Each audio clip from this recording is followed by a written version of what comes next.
In this video, we'll be going over configuring a callback URL using OAuth2 as our authentication method of choice. From the Workflows tab, we'll navigate to the Register Callback section using this button on the top right side. Once we're here, we can see a few things.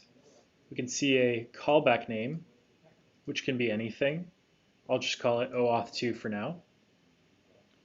We can see the callback URL, which is the endpoint where your integrating system will receive notifications upon certain events occurring, such as a carrier receiving a workflow instance.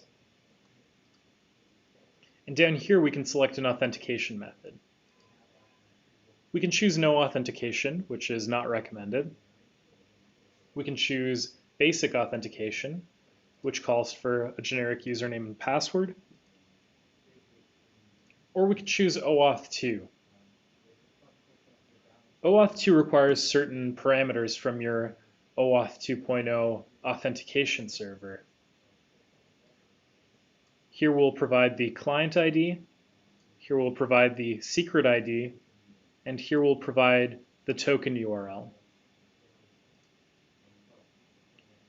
Once we've provided everything in this form, we can click Save, or if you've updated this more than once as I have, we can click Update. And below it should tell us that our callback has been saved or updated successfully. Now what I'll do is I'll send my sample carrier a workflow instance. And I have a server running where it'll catch any events emitted to this callback URL.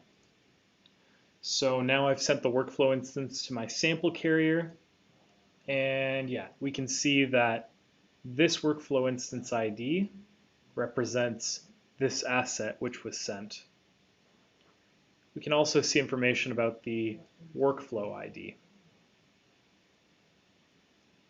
Once we get these events, we can perform certain actions automatically, such as sending out a notification that this workflow instance is ready to be accepted, or update certain attributes automatically.